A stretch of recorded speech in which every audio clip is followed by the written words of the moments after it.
कहते हैं शिव नाम लेने वाला भगवान शंकर का मंत्र जाप करने वाला एक अलग से ऊर्जा देने लगता है।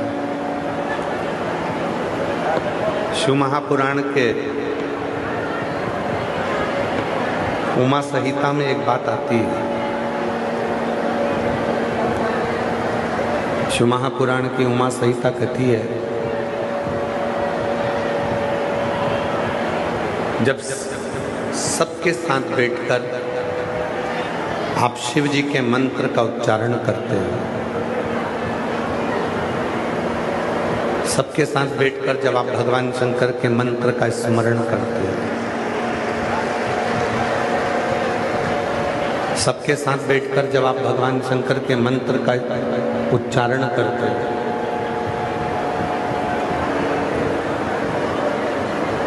तो ये मंत्र जब सार्वजनिक जगह पर सबके साथ इसका जब उच्चारण होता है, इसको जब जपा जाता है, तो हमारे जो शरीर में 3.5 करोड़ जो रोम छिद्र है,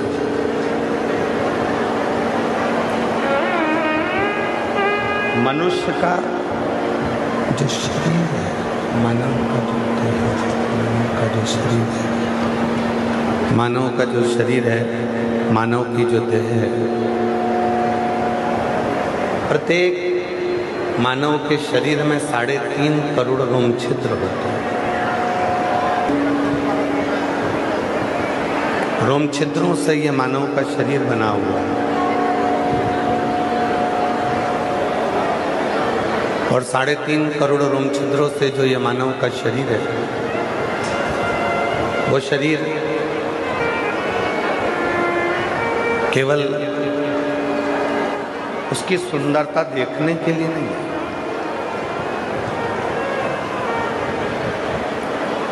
ये 3.5 करोड़ जितने रोम छिद्र अपने शरीर में होते हैं, इन रोम छिद्रों का एक नियम है कि इन रोम छिद्रों के माध्यम से भगवान की अविरल भक्ति को धारण करें। इन रोम छिद्रों के माध्यम से भगवान शंकर के मंत्र का उच्चारण करें। अब संसार का कोई भी मनुष्य एक दिन में 3.5 करोड़ बार भगवान का नाम नहीं ले सकता।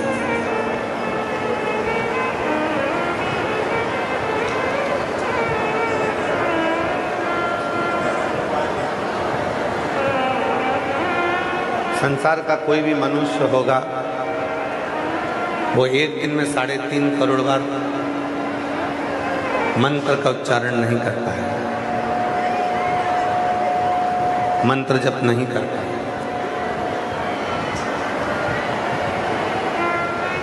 और यदि वो 3.5 करोड़ बार मंत्र का जप वो एक दिन में नहीं कर पाता है,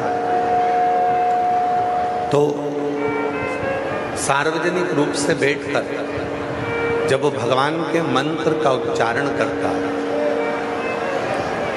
सार्वजनिक रूप से बैठकर जब भगवान के मंत्रों को जपता है, तो वो मंत्र सार्वजनिक रूप से जब निकलते हैं एक दूसरे के मुख से, तो वो तरंग बनकर टूटते हैं और टूटते हैं तो वो 3.5 करोड़ रोम छिद्रों को सिद्ध कर देते हैं और मनुष्य सिद्ध हो जाता है।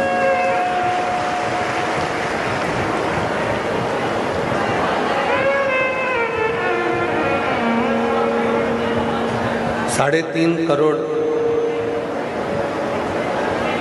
इन रोम छिद्रों की जो भक्ति है, 3.5 करोड़ जो रोम छिद्र हैं, इन रोम छिद्रों का जो स्मरण है,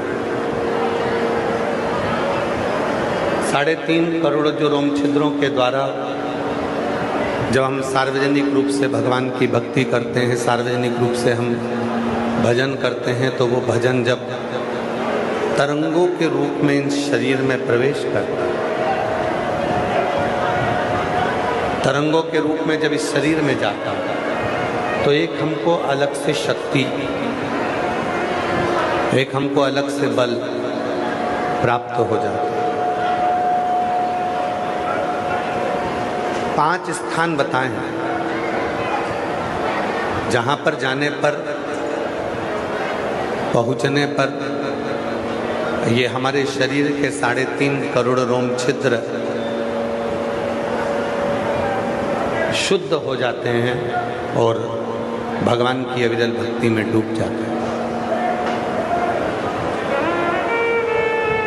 वो 5 स्थान कौन से हैं? 3.5 करोड़ रोम छिद्रों को सिद्ध करने के लिए, शुद्ध करने के लिए, भक्ति करने के लिए वो 5 स्थान बताए। पहले नंबर पर है अपने माता की गोद, अपनी माता के चरणारविंद, अपने माता की नजदीकता। दूसरे नंबर पर है अपने पिता की गोद, पिता के चरणों की नजदीकता। इन 3.5 करोड़ रोम छिद्रों को कितना सुंदर कहा गया शिव पुराण के उमा संहिता में कि 3.5 करोड़ बार यदि आप मंत्र का जप रोज नहीं कर पाते हो, तब अपने माता पिता के पास बैठकर यदि एक बार भी श्री शिवाय नमस्तुभ्यम बोलते हो, ओम नमः शिवाय बोलते हो, नमः शिवाय बोलते हो, राम नाम बोलते हो, कृष्ण नाम बोलते हो, तो वो 3.5 करोड़ रोम छिद्रों को तृप्त कर देते हैं।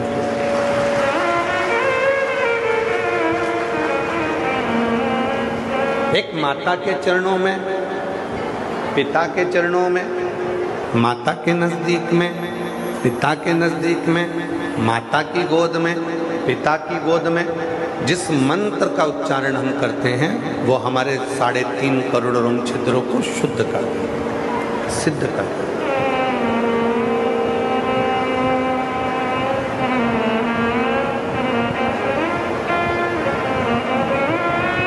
वो ऐसे रोम छिद्र है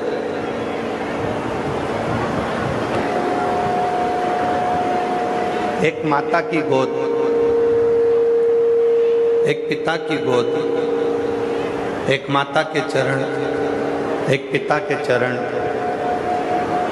ये वो स्थान है जिन स्थान पर बैठकर आप और हम जितने मंत्र का जप करते हैं, एक बार भी अगर हम अपने मुख से अपनी माँ के नज़दीक में, अपने पिता के नज़दीक में बैठकर मंत्र का जप करते हैं तो वो 3.5 करोड़ बार मंत्र जप के बराबर प्राप्त हो जाता है। संसार के प्रत्येक मनुष्य को एक चीज सीखना चाहिए। संसार के प्रत्येक मनुष्य को एक चीज अपने अंदर धारण करना चाहिए कि तुम दिन भर ऑफिस जाओ, दुकान जाओ, सर्विस पे जाओ, नौकरी पर जाओ, तुम खूब कमाओ, पर शाम को जब आप घर आए, नौकरी से, दुकान से, सर्विस से, काम से, व्यापार से जब अपने घर पर आए, अपने कमरे में जाने से पहले ज़्यादा नहीं तो 5 मिनट, 7 मिनट, 8 मिनट, 10 मिनट, नहीं तो 2 मिनट अपने माँ बाप के पास जरूर जाकर बैठा करो। वहाँ बैठने से आपको सिद्धता प्राप्त।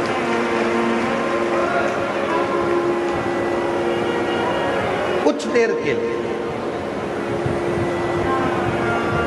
आज दुनिया के लोग क्या करने में लगे? आज दुनिया के लोग बड़े बड़े गुरुजियों को ढूंढने में लगे हुए हैं। हम उनके पास जाकर बैठेंगे, हम उनके पास जाएंगे। गुरुजी के पास बैठने का तुम्हारे पास समय है, गुरुजी से बात करने का तुम्हारे पास समय है, गुरुजी को फॉलो करने का तुम्हारे पास समय है, पर अपने बुजुर्ग माँ बाप को फॉलो करने का समय तुम्हारे पास में है।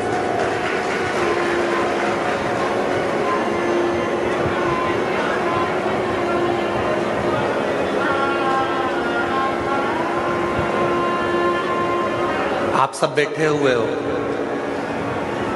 पहले के समय में इतने सारे खिलौने नहीं होते थे। पहले के समय में इतने सारे खिलौने नहीं होते थे। टायर ट्यूब, गाड़ी का जो साइकिल का टायर है, साइकिल का जो ट्यूब है, गाड़ी का जो टायर है, गाड़ी का जो ट्यूब है, उससे डंडी से मार मार कर उससे खेला करते थे।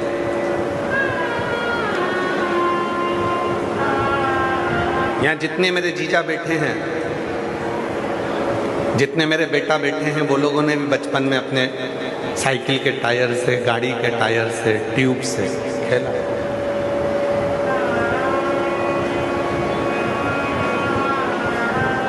पहले लोग साइकिल के टायर ट्यूब से खेलते थे और आज का व्यक्ति यूट्यूब से खेलता है।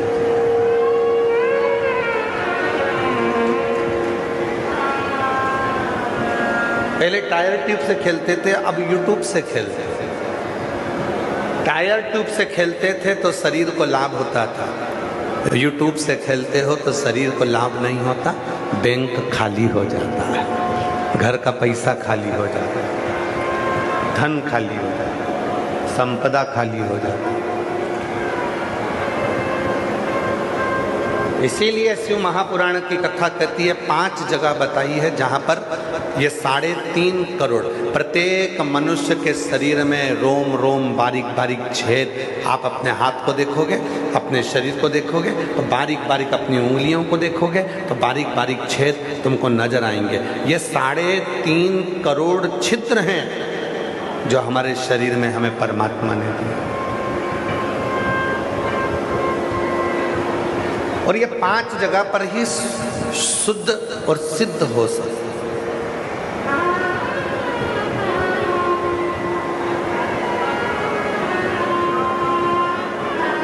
ये 5 जगह पर शुद्ध भी होते हैं और सिद्ध भी होते हैं।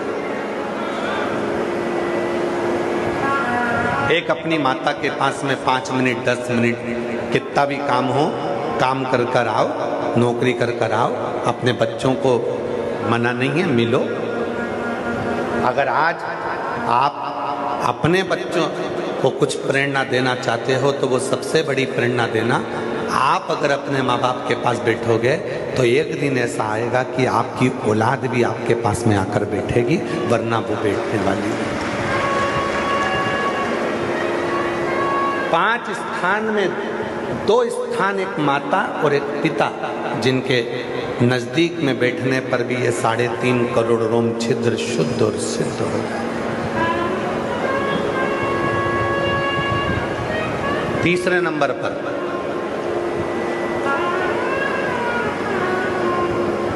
जिसको आप दिल से मानते हो, जिसको आप दिल से भजते हो, जिसको आप दिल से, हृदय से, चित्त से, जिसको आप सम्मान देते हो, आदर देते हो, सत्कार देते हो, अगर उसके पास बैठकर भी आप मंत्र का स्मरण करते हो तो वो आपको सुख देता है।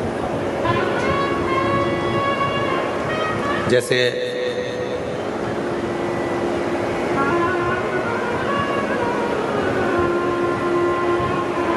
हम गाड़ी में आते हैं तो संदीप गर्ग जी एक बात कहते हैं, और एक बार नहीं, वो 2-3 बार बोल चुके कि गुरुजी, जो माननीय स्पीकर महोदय हैं हरियाणा के श्री हरविंदर कल्याण जी, संदीप जी के मुंह से हमने 2-3 बार सुना तो हम सुनते, कहा मैं उनको संत मानता हूँ, मैं उनको गुरु मानता हूँ। तो एक दिन 2-1 बार सुन लिया तो हमने पूछ लिया, तुमने संत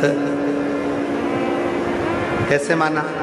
तो कहा, गुरुजी, वो छोटा व्यक्ति हो चाहे बड़ा व्यक्ति हो, साइकिल चलाने वाला हो चाहे गाड़ी चलाने वाला हो, जितना गाड़ी चलाने वाले से प्रेम करते हैं उतने ही साइकिल चलाने वाले से प्रेम करते हैं, इसलिए मैं उनको संत मानता हूं। संत की जो परिभाषा होती है, यही तो परिभाषा होती है कि सब में समता का भाव, सब में सम का भाव। हम 2-1 बार से सुन चुके तो हमने उनसे पूछा कि भाई तुम स्पीकर महोदय को संत और गुरु का भाव देते हो तो किस बात? तो कहा सब में समता। और मैं स्पीकर महोदय को साधुता देता हूँ आपके स्वभाव के लिए। भगवान कितनी भी उन्नति की सीढ़ी पर आपको लेकर जाए, आपका स्वभाव ऐसा ही रखना जो आज है। सभी भक्तों के प्रति, सभी लोगों सहजता का, सरलता का। तो तीसरे नंबर पर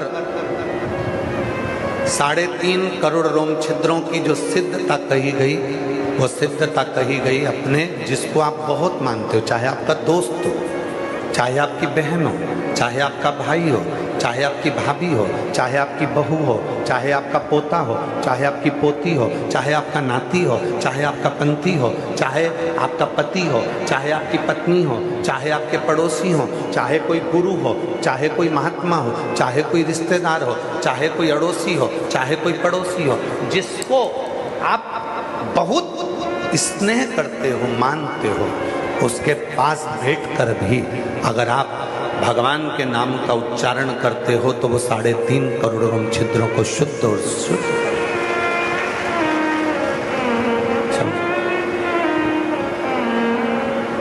3.5 करोड़ रोम छिद्रों को भी शुद्ध और सिद्ध कर देता है। 3.5 करोड़। चौथे नंबर पर आया गुरु के पास बैठे।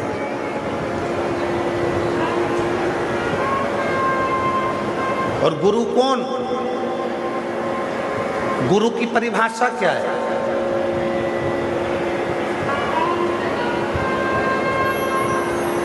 हमारे दीनानाथ जी एक लाइन गुनगुनाते हैं कि ऐसी प्रेम भिक्षा लाना रे जो गुरु ने,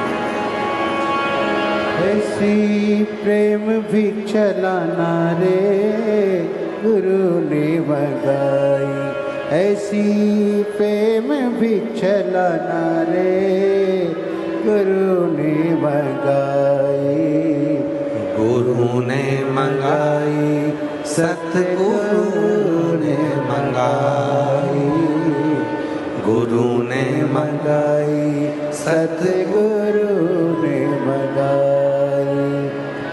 पहली भिक्षा जो जल की लाना, नदी नाले के पास न जाना, कुआ बावड़ी को छोड़ के आना, ऐसी गगरी भर के लाना रे गुरु ने मंगाई, ऐसी गगरी भर के लाना रे गुरु ने मंगाई। सच्चा गुरु कैसा होता है? सतगुरु कैसा होता है? एक अच्छे गुरु की पहचान क्या होती है? वो तुमसे कभी नहीं कहेगा कि गगरी भर कर लाना तो बहुत सारी लाना।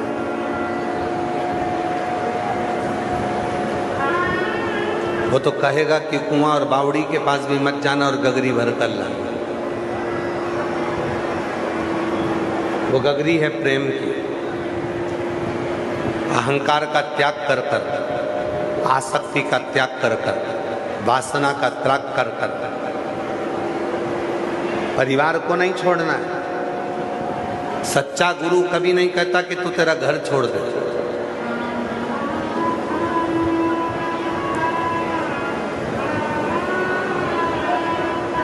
जब कई लोग कहते हैं ना कि हमारा लड़का उन गुरुजी के चक्कर में चले गया, अब वो गुरुजी के साथ ही रहता है, हम उस गुरु को गुरु नहीं मानते। जो अपने चेला आया है अपना घर छोड़कर, उसके बुजुर्ग माँ बाप हैं उसके घर में, उन बूढ़े माँ बाप की जवाबदारी किसकी होगी? कौन संभालेगा? सच्चा गुरु वो होता है